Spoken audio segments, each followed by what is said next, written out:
असं आहे की तुमचं म्हणणं मला पटतंय आणि याच्या संबंधी आज जे बच्चू कडू आहेत किंवा अन्य संबंधित लोक आहेत त्यांची शासनाबरोबर बोलणं झालेलं आहे.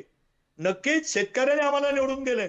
133 जागा नंतर आमच्या शिंदे गटाची शिवसेना असेल किंवा त्या ठिकाणी अजितदादांच्या बरोबरचे असेल, महाराष्ट्रातल्या शेतकऱ्यांनी आम्हाला निवडून दिलेलं आहे. शहरातल्या लोकांनी तर निवडून दिलेलंच आहे. परंतु आजच्या आपण जर नकाशा पाहिला युतीच्या विजयाचा विधानसभेतला, त्यामुळे शेतकऱ्यांनी ज्यांनी आम्हाला सत्तेवर बसवलंय त्याची तर क्रूर चेष्टा करणार नाहीत. सर्व शक्तीनिशी आम्ही उभे राहू. आणि ठीक आहे. विलासजी तुमचं म्हणणं बरोबर आहे. मला पूर्ण विश्वास आहे. मला अधिकार नसल्यामुळे मी ते जाहीर करत नाही. पण माननीय देवेंद्रजींच्या नेतृत्वाखाली अजितदादा पवार असतील किंवा शिंदे साहेब असतील, ते त्या ठिकाणी योग्य निर्णय घेऊन तुम्ही म्हणताय तसं त्याला त्याच्या पाठीमागे आता आलेलं संकट आसमानी आणि पुन्हा एक कर्जफेडीचं संकट, हे दुहेरी आघात त्याच्यावर होणार नाही याची शासन नक्की काळजी घेईल. ठीक आहे. राजू वाघमारे आपल्यासोबत आहेत. डॉक्टर, सातत्यानं एक टीका तुमच्यावरती केली जाते. लाडक्या बहिणींनी कुठलं आंदोलन केलं नव्हतं. लाडक्या बहिणी काही तुमच्या दारात येऊन बसलेल्या नव्हत्या.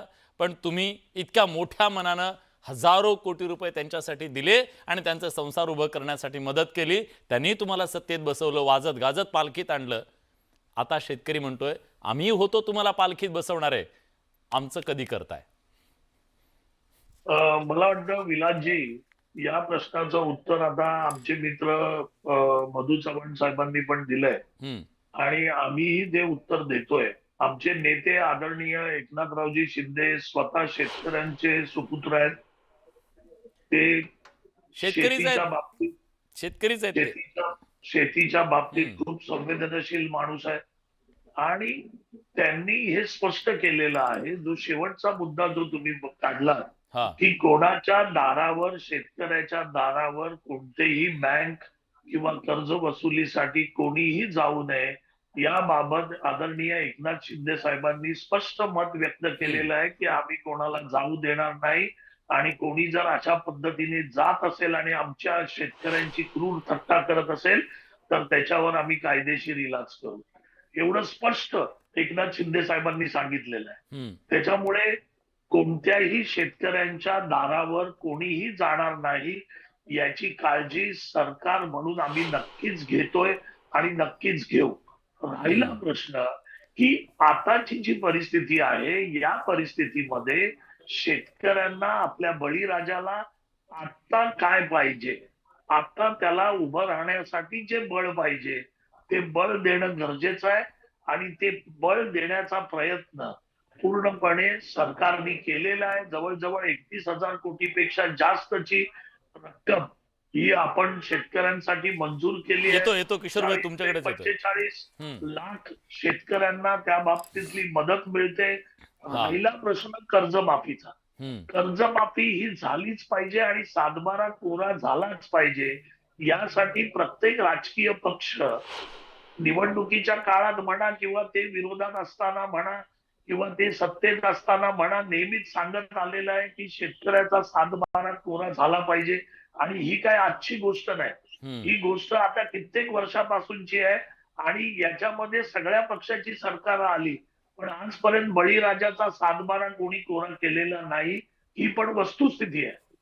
आपण सगळ्यांनी या वस्तुस्थितीकडे बघितलं पाहिजे. आपले एक प्रेक्षक आहेत गजानन ढगे म्हणून, ते म्हणतायत. बरं, हा बोला. एकच कारण हा इतका संवेदनशील प्रश्न आहे. मनमोहन सिंगाच्या काळात 7-12 सरसकट पुरा केला होता. 70,000 कोटीची कर्जमाफी करून तुम्ही चुकीची माहिती देत आहे.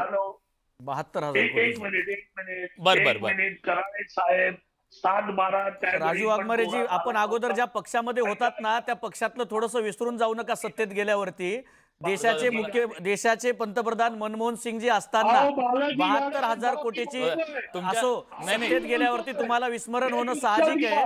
सत्तेत गेल्यावरती विसरून जाऊ नका. देशामधल्या शेतकऱ्यांचा 72,000 कोटींचा सातबारा कोरा करण्याचं काम केलेलं होतं.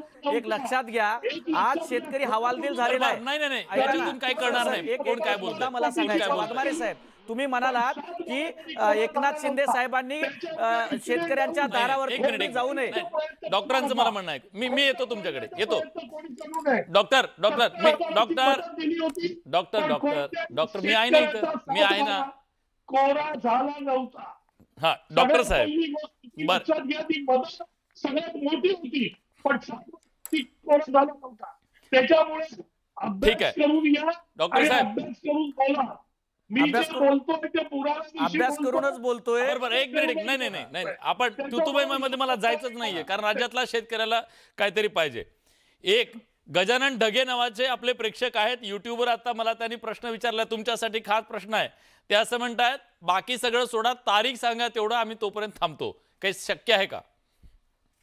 मला असं वाटतं की आता दोन्ही उपमुख्यमंत्री आणि मुख्यमंत्री हे शेतकरी नेत्यांना भेटतायत, बच्चू कडूंना भेटतायत, शेतकऱ्यांना भेटून त्याबाबत ते नक्कीच हा तोडगा काढण्याचा प्रयत्न होणार आहे की शेतकऱ्यांना कर्जमाफी कधी दिली जाईल, कशा पद्धतीने दिली जाईल, त्याचे पुढच्या पायऱ्या कशा असतील.